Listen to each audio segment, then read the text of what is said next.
Right then, welcome back to the channel. Let's get into the player ratings. We've done 5 things, but we don't touch on every single player in 5 things. So doing the player ratings gives me an opportunity to actually talk about every single player, because there's probably 70% of this team that we didn't even mention in 5 things. So let's start with the goalkeeper, as always. Onana, I'm going to say 4.5 out of 10. He did make a couple of key saves, including one decent close-range stop in the second half, but his performance totally lacked authority. Like, I'm losing confidence in him. Distribution was erratic, 71% of his passes. That disrupted United's ability to build from the back. His hesitancy on crosses is concerning. He's not commanding his area. He didn't deal with Newcastle's aerial threats, as we saw with the corner thing. Now you're getting Trippier and all sorts just trying to shoot from corners. That's taking the piss out of us. It really is.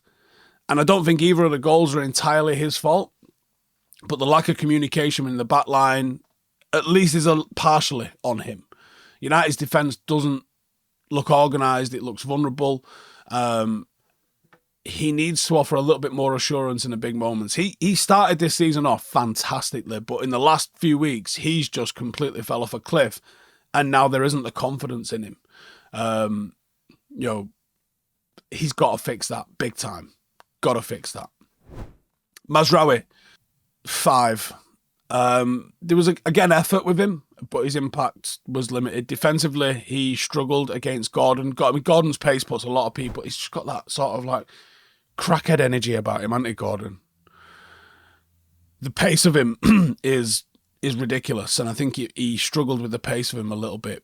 He did win 6 duels. He did complete 90% of his passes, but the lack of attacking output, I think, is an issue. I think he's been better when he was like the right side centre half and he was stepping into midfield, and he had Ahmad, that was an outlet, as the right wing back next to him. I think him being played as a wing back, maybe when you go to Anfield, that's the move. Maybe when you go to the Etihad or the Emirates, that's the move. But I think in games when you require just a little bit more balance and you need some attacking impetus, that's not just going to sit on the back foot and try and do whatever. I think he has to find another position, whether that's in midfield to cover when you can't play Eriksen and Casemiro together, or moving him into the back line, where I think he was absolutely fantastic. His defensive positioning sometimes left gaps. Sometimes that was required a little bit as well, because there was gaps internally. I think he's a very intelligent footballer, and I would try and find a way to him in any starting 11, because I think he's mega. But I don't think the wing-back role, unless you get someone like extremely offensive on the left side, I don't think it suits him necessarily. It limits us going forward. But I like him, and I think he's been an excellent signing. But yeah, 5 last night. Can't really give him more than that. He struggled. He was up against it with Gordon. So, but he wasn't bad. Delo, 5. Defensively struggled. Confidence-wise, struggled. Just looks like he's off the pace now. You can see his energy and you can see the effort with him, so it's not a lack of effort, but the output leaves a lot to be desired. Didn't create a single chance, made no key passes, only attempted 2 dribbles, both unsuccessful. It isn't providing attacking threat and width, and defensively is a little bit all over the place in terms of being a reliable defender down the left-hand side. I don't think he's had a good game under Amorim, I'll be honest. But again, broader issues. On paper, he should suit the position that he's playing, but whether it's a lack of practice, lack of understanding, or whatever, he just ain't vibing with it at all. And he's one that's got to fix that. Or the manager's going to have to fix it by playing somebody else. Maguire, 5. I think mixed from Maguire. There was some quality, but ultimately fell short. Came close to scoring with a header that hit the post. Completed 6 clearances, 92% pass accuracy, a lot of sideways in that. Struggled dealing with Isaac's movement. Didn't really impose himself physically as well either. And I think that shows his limitations in high-intensity matches, even if he's played as a central centre-half. Didn't organise the back line. He doesn't scan enough, which, the first goal came on the back of that, really. Didn't have a clue where Isaac was. and just didn't impose himself on that game. So 5 out of 10 for Maguire. De Ligt, I'm going to say 6 out of 10 because statistically he was United's best defender. His passing wasn't great when it went forward. A little bit like Maguire, 92% pass accuracy, but a lot of them were sideways. Defensively, though, different gravy. A lot of timely interceptions. It was a crucial block to deny a third for Newcastle. I think the lack of chemistry with the rest of the defence was quite clear, and he struggled to adapt at times to some of the patterns that they were playing. I think he suits being the central defender best. But he's shown with, he dominated in the air, actually, completing 3 aerial duels. There was composure, there was resilience, but he couldn't compensate for the frailties and the system problems around him. So he only gets a 6, but he probably was the best defender for United on the night. Martinez, 4. It was a bit of a nightmare outing, actually. He didn't win any of his duels. Was out-jumped for one of the goals. He looks a bit out of sorts defensively. With the ball, his passing's sensational. He's going to find himself in the team because of that, 90+% as usual. But he struggled to deal with the physicality, was caught out of position several times, subbed after 65 minutes, left United's defence exposed on a couple of occasions. The usual sort of combative style that makes him a fan favourite wasn't really there. Didn't really have much ability to contribute meaningfully in either phase of the game. Won't do a lot to ease the concerns about his form, because there are growing concerns about his form. Casemiro, these are not good ratings, these are they? 4, just wasn't good. He was outrunning key moments. He was out of position in key moments. He did win 5 out of 7 of his ground duels, but he was dribbled past easily on a few occasions. Offensively, he did miss a big chance that could have brought United back into the game. He completed 50 passes, but he didn't impose himself physically on the game. He wasn't able to break up Newcastle's rhythm. I don't know if he's got the positional discipline to play that role, or the mobility and sharpness to cut about and cover the ground that high intensity style requires. Yeah, he was off the pace. I think there's a time and place for him to play in matches, but he's got to have. It basically has to be alongside Ugarte, because you put him alongside Eriksen, and Eriksen also a 4. Outside of like the occasional kind of reliable safe passes, what did Eriksen do? He had 83% pass completion, which is poor. He didn't really create anything. There was one key pass out of him. Lack of physicality was glaring against a Newcastle team that does have physicality. Basically, him and Casemiro couldn't press if you put a gun to their head. Inability to dictate tempo, no incisive passes, left us exposed. A game that demands energy. The partnership with Casemiro, they lost the ball 14 times each, 28 times between them. He was exposed, brutally, actually. Total lack of defensive contribution.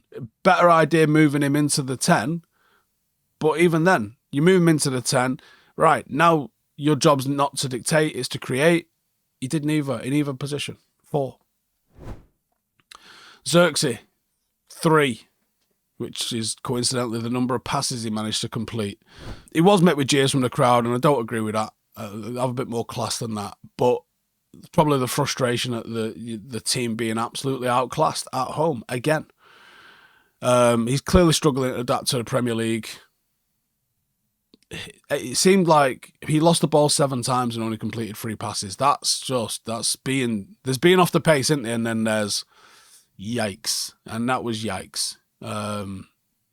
I could easily see the gaffer just sitting him out for weeks, try and rebuild his confidence. Otherwise, people are going to get right on his back, and I don't think that's going to benefit him. But it was a 3 out of 10 performance. Diallo, 6, but I think I'm being generous here, to be honest with you. He did show intent. There was some creativity. He did complete 3 dribbles. He did win 6 duels. He did create 2 chances. 6 feels fair. But even he wasn't quite at his best. The end product was lacking. He often found himself isolated without support.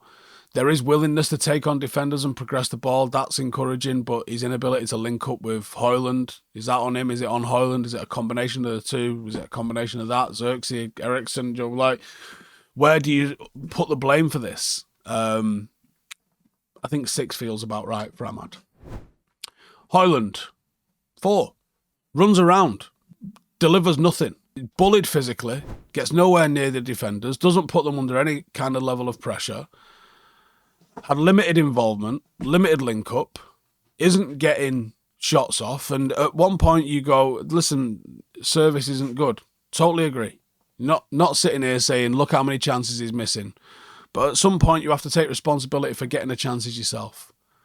There's a total disconnect between him and the rest of the attack. He needs more support to thrive, but he also has to capitalise on any opportunities that he does get. I think he's far too linear with his runs into the box, and I don't think he's able to impose himself physically. It looks like he's trying to change his game to do that. That's not why we bought you. And he comes off bad and looks bad when he tries to play like Mark Hughes. You ain't Mark Hughes. Stop trying to play like that. Poor. And it's been poor for a long time. Like, if they do bring Osimhen in, Højlund will find himself on the bench because there's not a chance he competes with Osimhen. Kobbie Mainoo, man of the match, for United at least. His introduction transformed the midfield. It brought energy, it brought composure, it brought purpose. The possession increased while he was on the pitch. Our pass accuracy increased while he was on the pitch. Our chance creation increased while he was on the pitch. He brought solidity. He brought purpose. He brought energy. He completed 96% of his passes. He created a chance. He offered defensive stability. His ability to break lines, take the ball under pressure, even drive with the ball was nice to see. It's a real strong performance from him in performances that have been quite mixed, if we're being honest with ourselves, with Mainoo recently. I think him and Ugarte are the best choice in this midfield as a pair. Hopefully he starts rounding into some form now and can impose himself on games in a manner that he did last night, because that was nice to see. Yoro and Garnacho 5 apiece, didn't really do anything. Didn't do anything wrong. Yoro had 100% pass completion, but defensively there was nothing for him to do. Anthony came on too late to even mention. Manager then, 4 out of 10. Tactical setup is a major factor in how the game went. Partnering Eriksen and Casemiro was wrong. It was wrong when I said it in the preview. And it was definitely wrong for the first half an hour of the game. Introduction of Mainoo helped, so he gets maybe a point for that being a little bit decisive, but why are we still conceding on corners? Why is the defensive organisation so bad? Why are we not creating even a goal's worth of chances when it comes to the XG?